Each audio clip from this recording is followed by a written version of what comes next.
I don't even, like, my sense of time is completely destroyed at this point. I know today is Sunday. Beyond that, I am not sure what happened this week.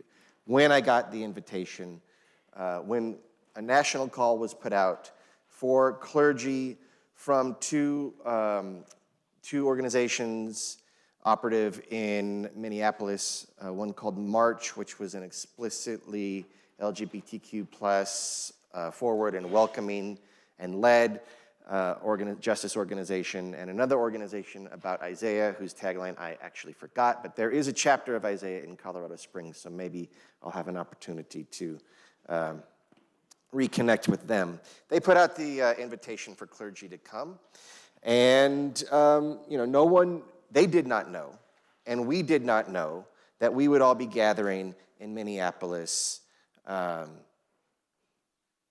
whatever day we gathered in Minneapolis. It was a matter of days from when they put out the invitation to when we all got there. And that is an important aspect to this story. We were called for a day of truth and peace in Minneapolis on January 23rd, which was 2 days ago, Friday, I think it was, which was also a general strike in Minneapolis. So when we arrived, I did a homestay, which was arranged by the Unitarian Universalist hub of, so March and Isaiah are at the spoke. Each tradition had a hub of communication and organization. So the UUs organized our hub. I got to stay with a couple of folks who were married and went to two different UU churches every Sunday. So we got there, met them, spent the night, woke up the next morning, made our way to Westminster Presbyterian, which was like a Harry Potter, bigger on the inside than it was on the outside kind of place. It was amazing. And there were tables full of coats and gloves and hats and food as we walked in, all provided by the various traditions and churches that were supporting that effort, right? So right off the bat, on their end, volunteers kicked in and provided material for us idiots who do not understand what negative 21 degrees means. It was negative 21 at certain points. It reminded me of actually when I got to Standing Rock. That was also, way back when, that was my first introduction into that moment. Also winter, also piles of coats and warm weather clothing donated by people, right? So right off the bat, mutual aid, taking care of people who were coming to help. That morning was spent grounding with a huge congregation filled. I would say my estimate would be 800 clergy and religious professionals from Unitarian Universalism. There were a lot of yellow stoles. I'm proud of that for us, but I'm really just happy that we were all there. There were Jews, there were Muslims, there were Methodists, Presbyterians, a couple of Baptists even were there, right? And it was a joy to be amongst them. We were grounded by, in my memory, two particular people, although more people spoke, and we did some singing. That's always good to do. And I'm sorry, I forgot both of their names. I'm not a good note taker. One of them, I think his name was Jim Bear or maybe June Bear. I think he may have been a Unitarian Universalist because he had a yellow stole on, but I didn't know who he was. He was a Mohawk Indian, Mohawk Native American indigenous person. Of course, the Mohawk are from New York, but he was born and raised in Minnesota and Minneapolis, and so he was quite conversant with the very vibrant indigenous scene in Minneapolis. And so I think he spoke Dakota as well, and he let us know, this was particularly powerful to me, there's a place where the Minnesota River and the Mississippi River meet in Minneapolis, and that place has a name in Dakota that translates as convergence. It is the place where, in the Dakota cosmology, the first people emerged. It is the genesis point of that people, the first place, he said, where humans looked at stars and a dawn. From that place of Genesis, you can see the very first Catholic church ever established in Minnesota. Catholicism is actually the biggest religion in Minnesota, not Lutheranism. A little fun fact, right? So you can see the first church established there. And then if you turn a little bit further, you can see Fort Snelling, the first military base ever in Minnesota. And then if you turn just a little bit further, you can see the Whipple building, which is where ICE is incarcerating the people that they snatch. So from this point, you can see metaphorically and literally a through line between of colonization from religion to church to incarceratory state. And it is the place of Genesis. So he was calling this a place of Genesis and genocide. And it just really, to me, that was so impactful because like Minnesota must have some really powerful ley lines or something going through it. Because weird stuff happens in Minneapolis, like big transformative things. George Floyd was not that long ago, right? That was a wake-up call to the nation.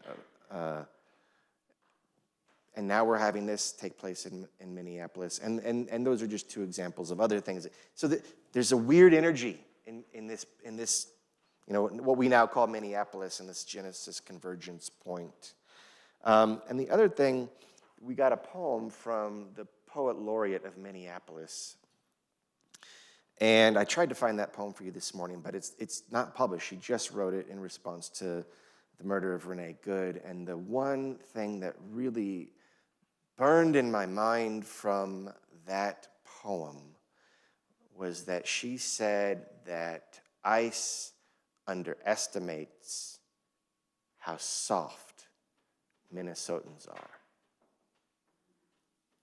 ICE underestimates how soft they are. Of course, the implication there being that it's softness that will carry us through, right? So that was quite beautiful.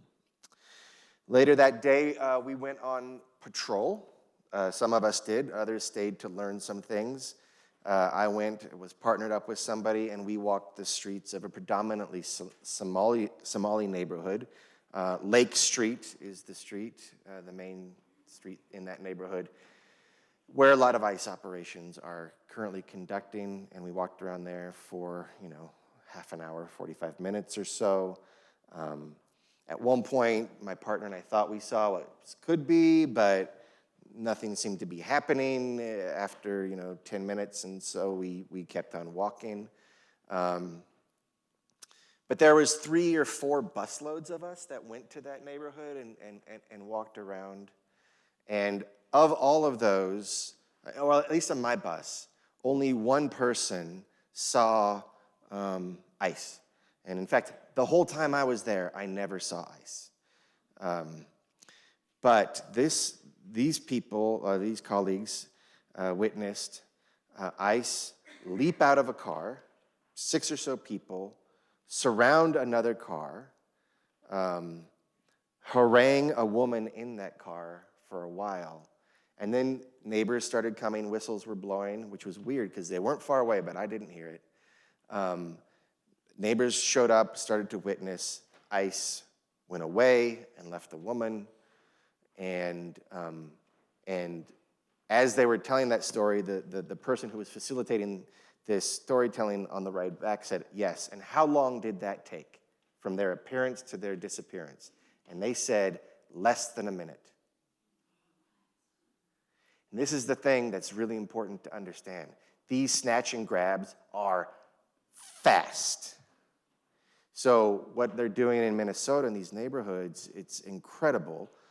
They've developed neighborhood, a couple of blocks. That's all these organizations are, a few blocks square, or 4 blocks square, I guess, where they are in communication with each other on Signal, which is an encrypted communication app. And some people are dispatchers and license plate checkers. Other people are just driving those neighborhoods, just circling them on patrol or on foot or on bike. And they will see a suspicious car, super dark tinted windows, and oftentimes out-of-state plates. And they will then say, okay, I'll call the dispatcher. Dispatcher plate from Pennsylvania X25B3. And the dispatcher will say, oh, yep, that's an ICE vehicle. Or, no, we don't have that. That's not confirmed. But the patrollers have learned to become sensitive to what an ICE vehicle might be, and sometimes they'll just keep patrolling.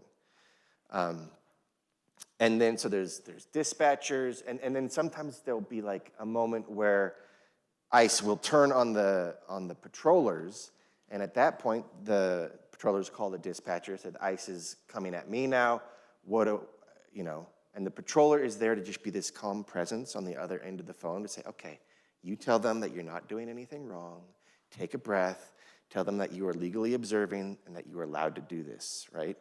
So there's these protocols that have developed, but here's the other part of all of that. They said they change what they are doing all the time because they have to, because ICE changes how it's doing it all the time. So there's this you have to be adaptive and connected. And so that's one thing I learned from those folks who go out on patrol. And the window is 3 minutes. So if there's a whistle or someone gets a call, ICE activity, you have to be there within 3 minutes to have any hope of impact. Luckily, everybody in the neighborhood is in on the resistance, right, in that town. So that was really startling to hear how fast it happens. And then that night we came back, or that afternoon we came back to the church, and we did what some of us did, training for the airport action that was to take place the next day, the next morning. And there were 2 groups, red group, green group. Red group were people who were willing to be arrested. Green group were people who were willing to support those who were going to be arrested. I chose to be in the green group because I wanted to come home. But there was a number of us went to both. We learned different things, and then about how to do that kind of stuff. And then the thing is, that changed too. So originally the action was going to be at the Whipple building, but the Whipple building became too dangerous was deemed too dangerous by the organizers. So they said, no, not the Whipple building. We're going to go to the airport. It's the biggest economic impact in the entire Twin Cities area. So we're gonna have an action there. And that was kind of an old school activist action, coordinated with the people that you're, coordinated with the airport, coordinated with the police. Everyone knew we were coming. Everyone knew how it would go down. It was, in a lot of ways, as much political theater as an impact making. It didn't really shut down the airport, right? They didn't shut down the airport, which was a concern of mine because I'm always sensitive, what if someone's trying to go home with their dying grandma? I don't want to disrupt that, but I will support this anyway. That night, we got a notification. Even if you are in the green group, if you are out of town, you should maybe think about not coming because we have a certain amount of legal resources for the people who are getting arrested. If things go particularly sideways, that arresting field could be much bigger. And in that case, we don't have the resources to help everybody legally. We don't have the capacity to do that. And so if you're from out of town and you don't have connections here already, you might want to think twice. So I thought twice. And instead of going to the airport action, I went to another opportunity to learn on whatever morning that was. And the people who did go to the airport action, you've probably seen clips of it on Facebook. And you saw how the police, they were kneeling, and there was a bunch of people chanting and supporting, and the police would walk up one at a time to the clergy and ask them to rise and get in the bus. Now, these turned out to be local police from a small town, wherever that airport is located. Not federal, and we did not know if that was going to be federal or local. If it was a federal arrest, it gets way more complicated. Local arrest is much easier to process. So the cops arrested the people. My understanding is that they put on zip tie handcuffs when they put them all in the van, and the zip tie handcuffs were put on so loosely that you could just take your hand out if you wanted to. Of course, the ministers were like, didn't. I don't know why. But then the one little anecdote that was told was one of the ministers turned to the police officer next to her and asked if these plastic zip ties would be recycled. And the police officer said, that's the most Minnesota question ever. So that whole thing sort of demonstrates like where local police are kind of working with. I mean, it's a pretty tricky situation and sometimes fluid, even when the National Guard is getting called in. Like, we don't know exactly what they're there for. Like, they're there to relieve the local cops so the local cops can copy things in town. Now, what the impact of all that is and who's going what direction there is yet to be known. So, let's see. So we didn't go to the airport. I went to a Hispanic Lutheran church that is a welcoming Lutheran church. Pastor is a gay man, and their whole mission is to be radically welcoming. They are in an incredibly diverse neighborhood. They're in between two mosques. So there's like 6 different languages spoken in that neighborhood.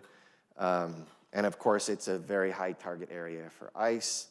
But they're trying to maintain joy in the midst of all this.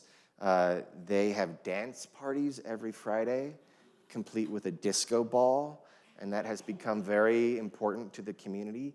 They have a medical clinic run by Minnesota University Medical School students in the basement. They have after church on Sundays, they have Reiki and acupuncture tables set up in the sanctuary for free for the community. That would not do for us. We can pay for Reiki, most of us, right?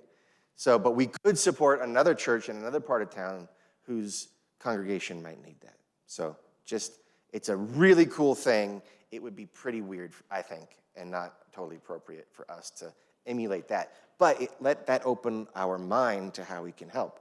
The other thing is so much of the resistance there is in food delivery, prescription pickups. So that is something that we can, if it comes to it, we can engage in that kind of thing very easily, as well as going on patrol and whatnot. But the food delivery and prescription pickups and delivering people to the doctor's office, giving rides, that's perhaps a little more, puts you less in harm's way, possibly. So you can think about doing something like that if it comes to that here, and it probably will.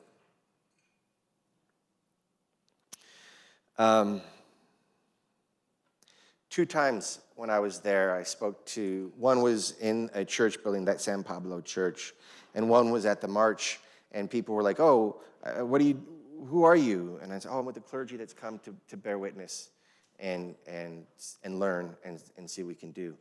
And both of these times, these people broke down into tears. And they said, I'm so glad that you are here, you being not just me, but all of us. And in fact, all of you, right? Like every time somebody said, I'm glad you're here, I said, I am 200 people. Like, I am 200 people right now. They broke down in tears because they don't think anybody's seeing them.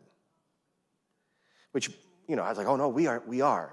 But they didn't have that consciousness. What they see is on CNN and ABC, which is telling a very different story about what's happening there. And what is happening there is terror. They are terrorizing, our government is terrorizing, particularly the Somali community there, and then further out, the whole city.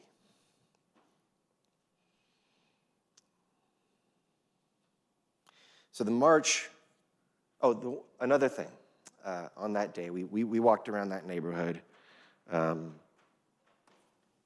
My timeline is all messed up, but like at some point we all did, again, different things, and one group went to a pilgrimage. So I was at the San Pablo Church learning about Reiki and acupuncture and food delivery and how to do patrols and how to set up all that stuff, or at least that it is all set up. They're like, we can't teach you how to do this. We don't know how we did it. We just did it. We did it on small levels because that's what had to happen. So there's no like blueprint to follow, but they sort of like start to get the wheels going, right? The gears going. While I was doing that, another group was on a pilgrimage from George Floyd Memorial to Renee Good, and I think there may have been another place where they went to. And they did their thing, and it was without incident as far as they knew. But what they didn't know was that they were being followed by ICE, and that ICE was being followed by a patrol, a citizen's patrol. ICE slammed on their brakes once they realized they were being followed. They do that so that they can try to get hit, right? And then like have a reason. But actually they don't even need a reason because they didn't get hit. And they jumped out of the car, like 6 guys surrounded this little, car and told her to, the driver, she was like a 20-something, young 20-year-old woman. Actually, I'm not totally sure of their pronouns, so I'll say they. They said, roll down your window. They didn't roll down their window. And the dispatcher was telling them just to say, I'm a legal observer. I'm allowed to follow you. I'm a legal observer. I'm not doing anything illegal. ICE shattered her window. Glass embedded itself in her face, and there are pictures you can see. Opened the door, reached in, tried to grab her out, tried to undo their seatbelt. They grabbed onto their partner's arm and the steering wheel. At that point, whistles started happening. Neighbors flooded out, and ICE left. So this is another thing to remember, is that ICE is armed and obviously totally dangerous. But there are more of us. And they do not want to be seen. Most of them don't want to be seen. So when people show up, they tend to go away. Not always, but often enough that it seems to be an effective tool, and was in this case. But this is like, this person, now it should also be said that the trauma that follower that experienced, the trauma that many white Minnesotans are experiencing right now, is a level of danger that white bodies are unaccustomed to, but that brown bodies and LGBTQ plus bodies have been having to manage forever. And I didn't always know that, actually. I didn't always know that. But I've known that sort of recently, last 15 years, 20 years or so. I've known it intellectually. I've known it sympathetically. But I never knew it in my body the way that I feel it in my body now. And I don't even know, I don't know what to do with that. That is an acknowledgement. There's no apology that could account for coming to that realization so late. And it is too late, but it might not be too little. And I do believe that we will prevail. There were, I don't know what the estimates were, I'd say 50,000 people, 80,000 people in the streets. Minneapolis shut down on Friday. The march itself was joyful. It was raucous. There was lots of cussing. There was lots of cussing everywhere. Like, this is a cussing movement, y'all, and if that makes you uncomfortable, I don't know what to tell you.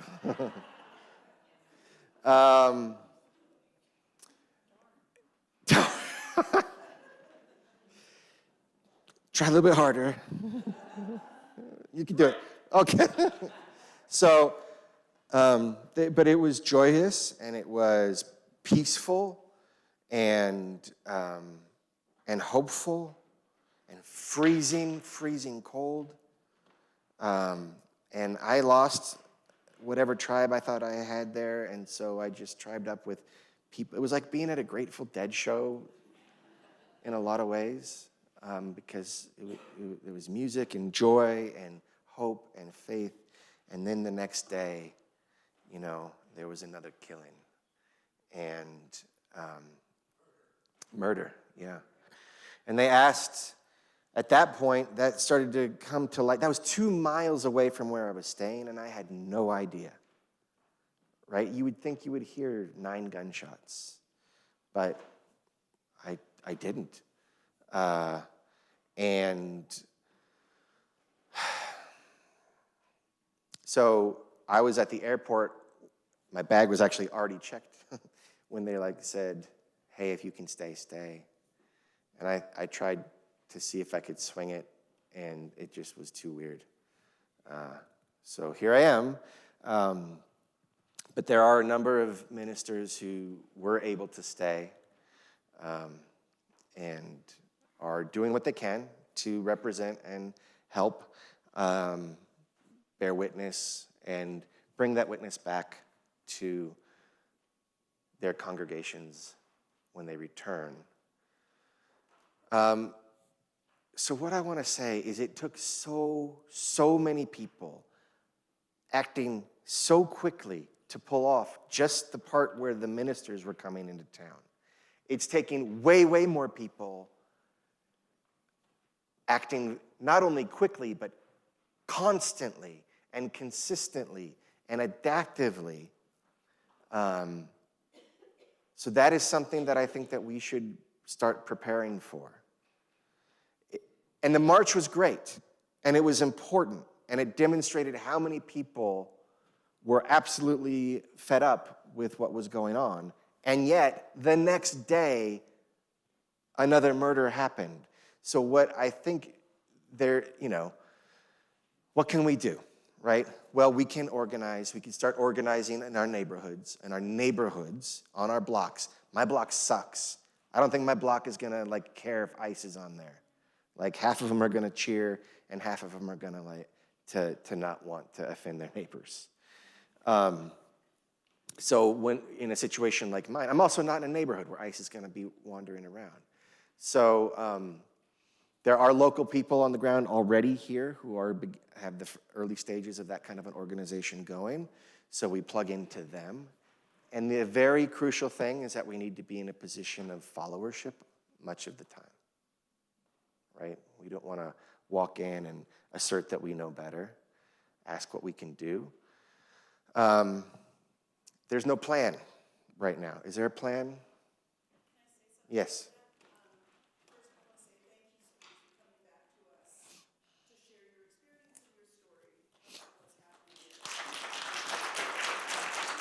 Well, I appreciate that, but I was able to go because you all were able to send me. Yeah. So, well, thank you. Thank you for doing that. I've been taking a couple of notes. Is Goddess here today, now? No. My name's Jenny Owen, and I'm on leadership of Indivisible Colorado Springs. We are deep in this movement, along with all of us. I mean, I'm a firm believer that we're all doing exactly what we're supposed to be doing, even if that's sitting at home and holding space or standing in protest. or going to Minneapolis. Because I'm on leadership, we have weekly leadership meetings, and Goddess, who many of you may know from this congregation, is talking about starting a specific plan, a proactive plan about how to move forward if and when ICE and federal agents come here.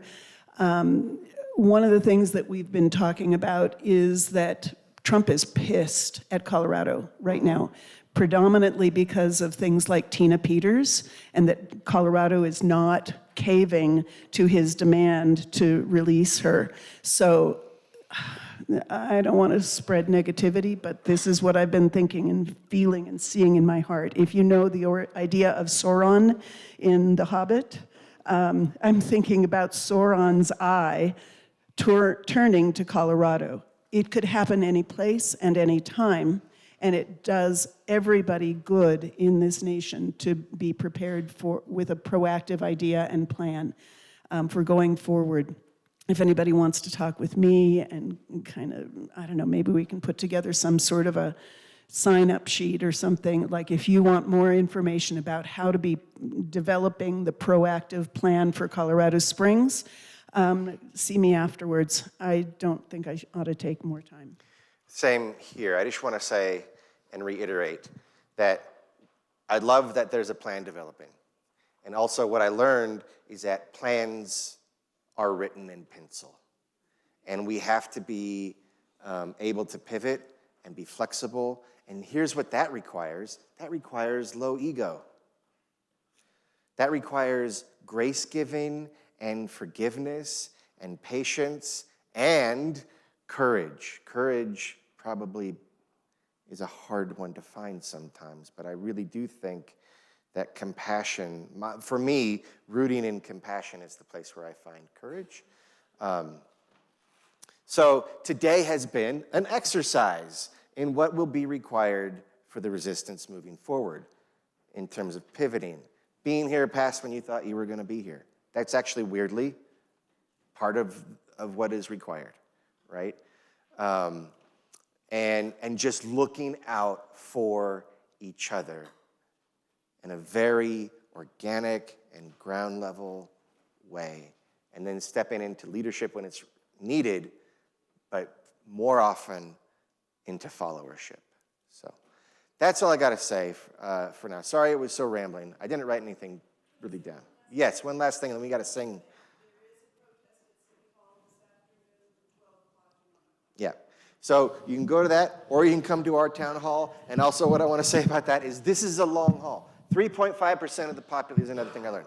3.5% of the population is what is needed for regime change. However, there are qualifications to that. It has to be multi-generational. Hooray. It has to be multi-racial. We're almost, maybe. We'll join up, right? It has to be intergenerational. It has to be multiracial. It has to be multi-class. And it has to be sustainable. 3.5% isn't a day. It's for like 3 years. So what that says to me is we're likely in for another 3 years, right? We are 23 senators or 23 Congress people away from impeaching Trump. 23 Americans can impeach Trump, right? But they're not.